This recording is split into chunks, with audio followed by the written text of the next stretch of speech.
कि किसी भी समकोण त्रिभुज में जो सबसे बड़ी भुजा होती है वो हमेशा कर्ण होती है। क्या होती है? वो कर्ण होती है। तो कर्ण का मान कितना दिया है? अगला स्टेप। और बाकी जो दो भुजाएं होंगी उनमें एक लंब होगा और एक आधार होगा। ये हो गया आपका क्वेश्चन। अब कहा है क्वेश्चन के अगले स्टेप में, इस त्रिभुज की भुजाओं के मध्य बिंदुओं को मिलाने से, इस त्रिभुज की भुजाओं के मध्य बिंदुओं को मिलाने से, तो त्रिभुज में कितनी भुजाएं? तो मध्य बिंदु भी कितने होंगे? ये एक भुजा, दो भुजा, तीन भुजा। तो पहली भुजा 8 सेंटीमीटर है, तो मध्य का अर्थ होता है बीच में। तो इस 8 सेंटीमीटर के बीचों बीच में एक बिंदु होगा, यही तो मध्य बिंदु होगा। इसका भी मध्य बिंदु, क्योंकि क्वेश्चन में साफ साफ कह रखा है कि इन त्रिभुज से बनी भुजाओं के मध्य बिंदुओं को मिलाने से, तो मध्य बिंदुओं को हम लोग मिला लेते हैं। इसका भी एक मध्य बिंदु होगा, ये रहा इसका मध्य बिंदु। इस भुजा का भी एक मध्य बिंदु होगा, ये रहा इस भुजा का। अगर आपका ध्यान हटेगा तो क्वेश्चन आपको समझ में बिल्कुल नहीं आएगा। आज एग्जाम्पल सॉल्व समझ में नहीं आएगा बेटा, मैं पहले बता दे रहा हूँ। आप क्वेश्चन को ध्यान से समझेंगे तभी समझ पाएंगे। क्वेश्चन में कॉन्सेप्ट लगे हुए हैं। एक तो मैथ वीक आप सबका, ऊपर से आप ध्यान सुनेंगे नहीं, कैसे आएगा? और कॉन्सेप्ट का क्वेश्चन है। तो कोई त्रिभुज है जिसमें 3 भुजाएं दी हुई हैं और कहा है कि इन तीनों भुजाओं के मध्य बिंदुओं को मिलाने से बने त्रिभुज का क्षेत्रफल क्या होगा। ये इनके मध्य बिंदु हो गए, इनको आप मिला दीजिए। ये मिल गया, ये मिल गया और ये मिल गया। ऐसे ही तो मिलेगा। मिलने का रीजन तो ही होगा इनके। जब आप इन मध्य बिंदुओं को मिलाएंगे, एग्जैक्टली देखेंगे ध्यान से, तो ये मध्य बिंदु कुछ ऐसे मिलेंगे। ये ऐसे मिलेगा मध्य बिंदु इसका जो होगा, और ये यहां से कुछ इस प्रकार से मिलेगा।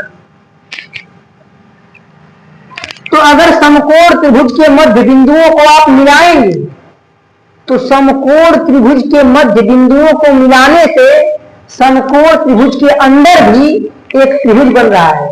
और कैसा त्रिभुज बन रहा है? समकोण त्रिभुज बन रहा है। देखिए ये 90 अंक का है कि नहीं?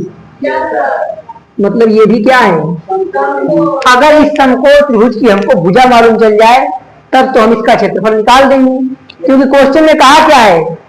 इस त्रिभुज से, इस त्रिभुज की भुजाओं के मध्य बिंदुओं को मिलाने से बने त्रिभुज का क्षेत्रफल ज्ञात कीजिए। इस त्रिभुज की भुजाओं के मध्य बिंदुओं को मिलाने से बने त्रिभुज का क्षेत्रफल ज्ञात कीजिए। मतलब छोटे वाले त्रिभुज का क्षेत्रफल पूछ रहा है, यही तो। आइए हम अपना कॉन्सेप्ट अप्लाई करते हैं। ये पूरी भुजा कितना है? ये मध्य बिंदु है ना, तो यहां से यहां ये पूरा 8 है, तो ये 4 होगा और ये 4 होगा। तो छोटे वाले त्रिभुज की पहली भुजा हमको देखो मालूम चल जाएगी। कौन भुजा? अगर यहां से यहां तक 4 है तो ये भी तो 4 ही होगा। ये दोनों देखो बराबर है आपस में, क्योंकि ये मध्य बिंदु है। अगर ये त्रिभुज का मध्य बिंदु ये है तो ये 4 है तो ये भी 4 होगा। अगला कॉन्सेप्ट, ये पूरा कितना है? और ये क्या है? मध्य बिंदु। तो ये सीधे है ना पूरा, तो ये भी तो आधा होगा 15 का। ये पूरा 15 है और ये 15 का आधा है, तो ये कितना होगा? 15 का आधा कैसे करते हैं? मतलब आधा करने के लिए सदैव 2 से भाग दिया जाता है। 15 बटा 2 7.5। क्लियर सभी को? ये हो गया आपका 7.5। ध्यान से समझेंगे बात। और अब पूछा क्या है क्वेश्चन में? समकोण त्रिभुज का क्षेत्रफल। क्षेत्रफल का फार्मूला क्या होता है समकोण त्रिभुज की? क्षेत्रफल बराबर 1/2 गुणे आधार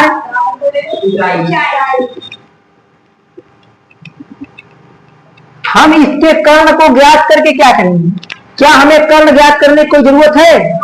क्योंकि क्षेत्रफल में आधार की जरूरत है, आधार ये वाला होता है और ऊंचाई ये है, तो कर्ण का क्या जरूरत है? तो हम कर्ण को ज्ञात नहीं करते हैं, हम डायरेक्ट अपना आंसर तक पहुंचने का प्रयास करते हैं। क्षेत्रफल बराबर 1/2 गुणे आधार का मान 7.5 इंटू ऊंचाई का मान ये 4 है ना, मैं इसको सही से लिख देता हूं 4। 2 कम, ये आंसर हर में है, ये कटेंगे, 2 गुना के 4, 7.5 इंटू 2, गुणा कर लेते हैं हम सभी। तो मैं आपको दिखाता हूं गुणा करके, 5 गुना के 10 और 2 सते 14 हासिल 15 और 1 अंक पे दशमलव, 15.0। दशमलव के बाद 0 के महत्व नहीं होते हैं, तो मतलब कितना हो गया? 15। ये है इसका क्षेत्रफल, और ये किसमें? सेंटीमीटर में दिया हुआ है, तो क्षेत्रफल का मात्रक सेंटीमीटर स्क्वायर, नोट कर लीजिए।